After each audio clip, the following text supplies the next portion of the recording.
আমরা এই সেশনের মধ্যে ডিসকাস করব client asking strategy for choice. এটার মানে হলো যে আমরা ক্লায়েন্টকে অপশন দিব চয়েস করার জন্য। তাহলে ক্লায়েন্ট খুব সহজেই কনভার্ট হয়ে যায় বা আমাদের কন্ট্রোলে ক্লায়েন্ট থাকে। যেমন যদি আমি বলি যে no question for choice, be confuse. যেমন আমরা যদি একটা এক্সাম্পল দিই তখন আরো বেশি বিষয়টা ক্লিয়ার হয়ে যাবেন। আমাদের এখানে অনেক ধরনের সোফা আছে, আপনি কি ধরনের সোফা খুঁজছেন? এই প্রশ্নের মাধ্যমে আমি কি করলাম, ক্লায়েন্টকে আমি প্রশ্ন করলাম যে ক্রেতাকে বিভ্রান্ত করে ফেলা, কারণ তিনি নিজেই ঠিক জানেন না তিনি কি চান। এখানে এমন হইতে পারে যে অনেক ক্লায়েন্ট সে আসলে অ্যাকচুয়ালি কি চাচ্ছে সে জানে না। হয়তোবা অনেক ক্লায়েন্ট মোটামুটি আইডিয়া তার আছে, সে বলতে পারবে। বাট ম্যাক্সিমাম ক্লায়েন্ট আমরা যতটা হয়তোবা একজন সেলস পারসন একটা প্রোডাক্ট মেটেরিয়ালস থেকে শুরু হয়েছে এভরিথিং ভালো খারাপ সে বুঝতে পারে, বাট ক্লায়েন্ট তো ওই এক্সপিরিয়েন্সটা থাকে না। তখন যদি আমরা তাদেরকে প্রশ্ন করি যে আমাদের এখানে অনেক ধরনের সোফা আছে, আপনি কোন ধরনের সোফা খুঁজছেন, সে হয়তো বা যেটা দেখতে ভালো লাগে মোটামুটি একটা এভারেজ একটা অ্যান্সার দিতে পারে। বাট তারপরও তার অ্যান্সারটা তার গোছানো হবে না। সে ইনস্ট্যান্ট হয়তোবা 70% মানুষ মনে করবে যে একটা কনফিউজ টাইপের অ্যান্সার দিবে। 70%, হয়তো 30% পিপল যে হয়তো ওদের মানে অনেকগুলা আইডিয়া আছে। সে 30% পিপল কিন্তু মোটামুটি একটা মানে সলভিং অ্যান্সার দিতে পারবে। এই যে 70% যা কনফিউজ হয়ে যাচ্ছে, এই 70% কনফিউজ হয়ে যাওয়ার কারণে হয়তো বা তার প্রপারলি ডিসিশন নিতে পারবে না। এই কারণে আমরা নো কোশ্চেন ফর চয়েস। আমরা কোনো মানে তার কি চয়েস, ওই চয়েসটা আমরা জানবো না। আমরা কি করব যে গিভ অপশন ফর চয়েস, আমরা একটা অপশন দিব যে এই অপশনগুলো থেকে আপনি এই অপশনগুলো বেছে নিতে পারেন। যেমন আপনার কি নির্দিষ্ট ডিজাইনের কোনো পছন্দ আছে, নাকি আমাদের কিছু জনপ্রিয় ডিজাইন দেখিয়ে দিই যা আমাদের অন্যান্য ক্রেতারা পছন্দ করেন? এটার কারণে কি হবে, এটার কারণে হলো যে যে আমাদের যেই পপুলার যেই আইটেম গুলা আছে বা সোফা গুলা আছে, যদি তাদেরকে আমরা দেই, সে মোটামুটি ওখান থেকে 5-6টা যদি আমরা দেই, সে একটা চুজ করতে পারবে। সে একটা মানে ওই 5-6টা অপশনের মধ্যে সে আটকে যাবে। যখন তাকে আমি 5টা বা 6টা অপশন দিব, ওই অপশন মধ্যে সে আটকে যাবে, তখন সে তার নিজের মতো করে ওয়াইডলি চিন্তা করবে না, খুব ব্রড ভাবে সে চিন্তা ভাবনা করবে না। আর যখন তাকে আমি মানে কোশ্চেন করবো যে আপনি কি চান বা আপনার কোনটা পছন্দ, তখন তো সে তার ওইভাবে যদি তার আইডিয়া যদি মাথায় না থাকে, তখন সে কিন্তু খুব ভালো একটা অ্যান্সার দিতে পারবে না, বা সে অনেকটা কনফিউজ থাকবে।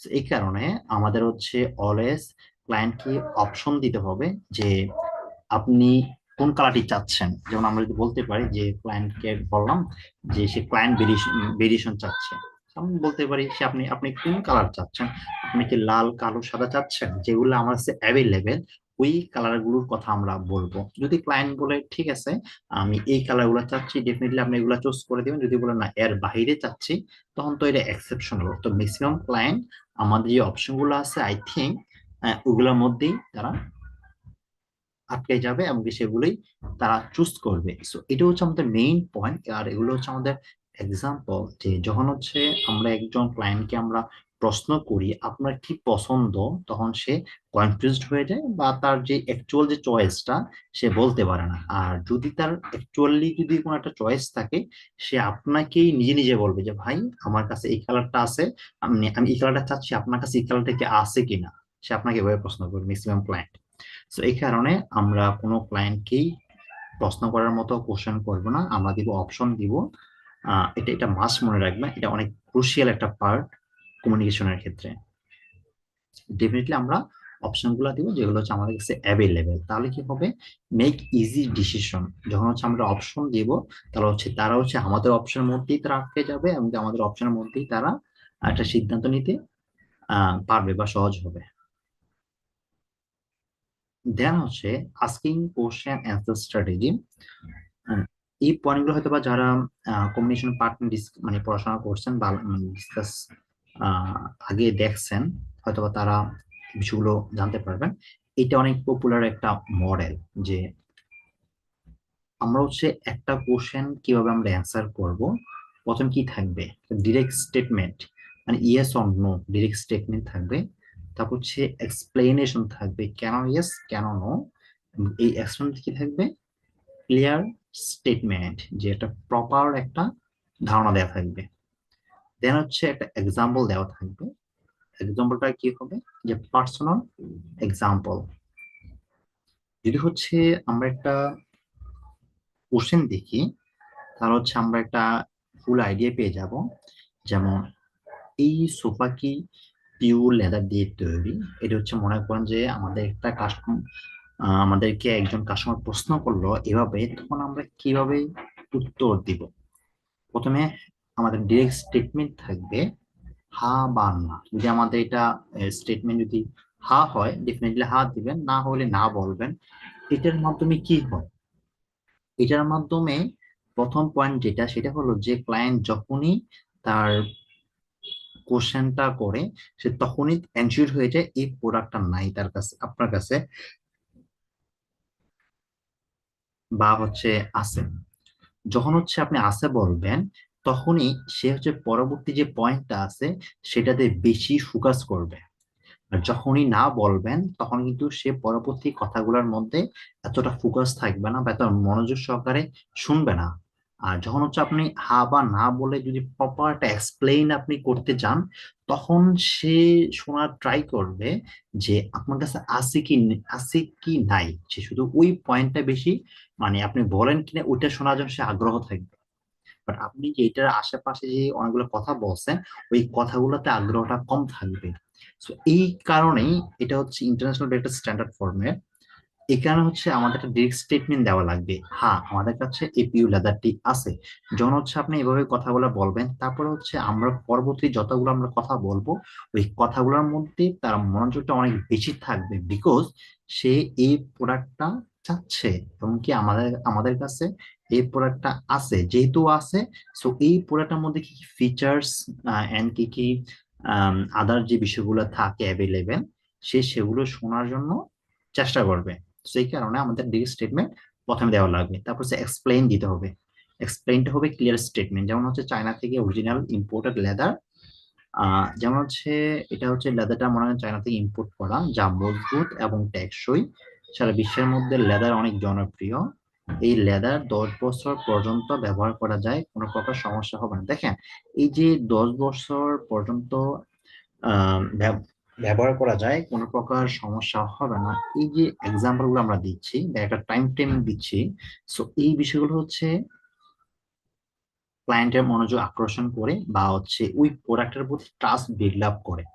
সো কখন কি কথা বলবেন ওইটার জন্য হচ্ছে আমরা আরো পরে ডিসকাস করবো, আমাদের আর বিষয়গুলো আরো পরবর্তীতে আছে। তবে এখানে যে মেইন পয়েন্ট সেটা আগে ফোকাস করেন, সেটা হলো যে আমরা হচ্ছে সেকেন্ড নাম্বারে কি করব, ওই প্রোডাক্ট নিয়ে একটা ডিটেলস ডিসকাস করব। যেমন চায়না থেকে অরিজিনাল ইম্পোর্টেড লেদার, এটা অরিজিনাল মানে হচ্ছে অরিজিনাল পয়েন্টটা কেন মেনশন করা, অরিজিনাল মেনশন করার মানে হচ্ছে এটাই, যে হচ্ছে এটা কোয়ালিটি সম্পন্ন। তারপর হচ্ছে চায়না কেন মেনশন করা, চায়নার কথা বলা এই জন্যই মেনশন করা, যে বাংলাদেশের প্রোডাক্ট নর্মালি লাইক আমরা মনে করি যে জেনারেল বা নর্মাল, বাট চায়না ফান্ড মানে চায়না, যেমন চায়নার চেয়ার হইতে পারে, চায়নার চেয়ার তো ডেফিনেটলি হচ্ছে অনেক মানে উন্নত মানের হয়, বা চায়না লেদার অনেক উন্নত মানের হয়ে থাকে। So, এই যে পয়েন্ট গুলো আছে, যেগুলোর মাধ্যমে আমার প্রোডাক্টের কোয়ালিটি বাড়াবে, ওই পয়েন্ট গুলো বা ওই কথাগুলো আমরা হচ্ছে এখানে মেনশন করব। দেন হচ্ছে আমরা বললাম যে 10 বছর পর্যন্ত সে ব্যবহার করতে পারবে। অতএব সে কেন এই প্রোডাক্টটা কিনতে চায়, একটা লং টাইম সময়ের জন্য সে কিনতে চায় মানে ব্যবহার করতে চায়। যখন হচ্ছে আমরা বলে দিব একটা টাইম ফ্রেমিং, একটা টাইম দিয়ে দিব যে সে 10 বছর পর্যন্ত এই প্রোডাক্টটা ব্যবহার করতে পারবে, ডেফিনেটলি সে এখানে আরো বেশি আগ্রহ হবে। সো এই যে লং টাইম ধরে ব্যবহার করা যায়, এই যে আমরা কি করতেছি এখানে, এটা হচ্ছে জাস্ট একটা প্রোডাক্ট ডিসকাস করতেছি এবং কি প্রোডাক্ট যে ফিচার্স গুলো আছে সেগুলো আমরা ডিসকাস করে ট্রাই করতেছি, এটা হচ্ছে আমাদের এখানে করতে হবে। দেন ফাইনালি যেটা পার্ট থাকবে সেটা হচ্ছে একটা এক্সাম্পল দিব। তো মানুষ হচ্ছে বাঙালি হচ্ছে এরকম, মানুষ বাঙালি না সবাই এরকম, যে যখন একটা পার্সোনাল এক্সাম্পল সে শুনতে পায়, তখন সে নিজেকে ওইভাবে কানেক্ট করার ট্রাই করে থাকে। যেমন মনে করলাম যে আমাদের এখানে যে রিসেন্টলি সাম্প্রতিক সময় বা কিছুদিন আগে বা এক সপ্তাহ আগে ঢাকার মধ্যে একটা আইটি কোম্পানি আমাদের থেকে অফিসের জন্য ফার্নিচার নিয়েছে। তাছাড়া বাংলাদেশের বড় বড় কোম্পানি যেমন প্রথম আলো, বিকাশ, সিটি ব্যাংক, অন্যান্য ব্যাংক বা কোম্পানি রেগুলার বেসিস আমাদের কাছ থেকে ফার্নিচার নিচ্ছেন বা নিয়ে থাকেন। এখন এখানে কয়েকটা পয়েন্ট আছে। এই যে আমরা যে ডিসকাসটা আমরা করলাম বা এক্সাম্পলটা দিলাম, এটা হলো যে পার্সোনাল এক্সাম্পল। পার্সোনাল এক্সাম্পল কি? পার্সোনাল পার্সোনাল এক্সাম্পল মানে হলো যে, মনে করেন যে আপনাকে কল দিছে হচ্ছে একজন আইটি কোম্পানি স্পেশালিস্ট বা এইচআর, হচ্ছে একটা আইটি কোম্পানি থেকে আপনাকে কল দিছে, যাই হচ্ছে তারা আইটি কোম্পানির জন্য ফার্নিচার চায়। তো যখন হচ্ছে একটা আইটি কোম্পানি হচ্ছে আপনাকে কল দিবে, তখন হচ্ছে আপনি আইটি কোম্পানির রিলেটেড একটা এক্সাম্পল দিবেন। দিস ইজ পার্সোনাল কমিউনিকেশন বা পার্সোনাল এক্সাম্পল। সেম ভাবে যখন মনে করেন যে একটা ব্যাংক থেকে আপনাকে কল দিবে, যে ওদের ওই ব্যাংকের মধ্যে কিছু চেয়ার টেবিল বা ফার্নিচার দরকার, তখন আপনি এখানে বলবেন যে আমাদের হচ্ছে সিটি ব্যাংক কিছুদিন আগে নিছে, বা অন্যান্য সিটি ব্যাংক ছাড়াও আর অন্যান্য কিছু ব্যাংক আমাদের থেকে কিছু ফার্নিচার নিয়েছে, অর্থাৎ তারা আমাদের কাছে রেগুলার বেসিস ফার্নিচার নিচ্ছেন। So, এগুলো হচ্ছে আমরা একটা এক্সাম্পল দিব। যেমন হচ্ছে এগুলো হচ্ছে আমাদের প্রথম মানে এই প্রোডাক্ট, এই কোম্পানিগুলো এজ এ ক্লায়েন্ট হিসেবে আমাদের ওয়েবসাইটে অ্যাড করা, প্রথম আলো বা বিকাশ বা সিটি ব্যাংক। এখানে একটা পয়েন্ট হলো যে আমরা কিছু পপুলার কোম্পানি আমরা এখানে মেনশন করব, বিকজ প্রথম আলো অনেক বড় একটা কোম্পানি, এগুলাকে সবাই চিনে এবং কি জানে।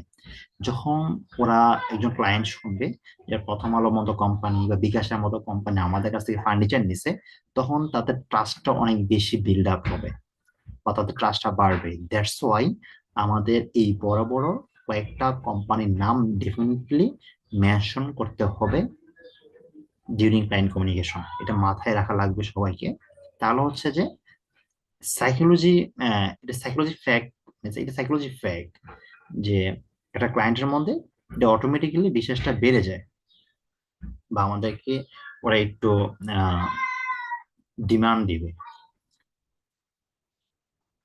তো সেম ভাবে যেটা বলতে চাচ্ছিলাম, যে এখান থেকে যে কোম্পানি হচ্ছে যে কোম্পানি থেকে আপনাকে ফোন দিবে, অর্থাৎ ওই কোম্পানি রিলেটেড একটা এক্সাম্পল দিবেন যে তারা হচ্ছে আমাদের কাছ থেকে প্রোডাক্ট নিচ্ছে। এটা হচ্ছে আমাদের পার্সোনাল এক্সাম্পল।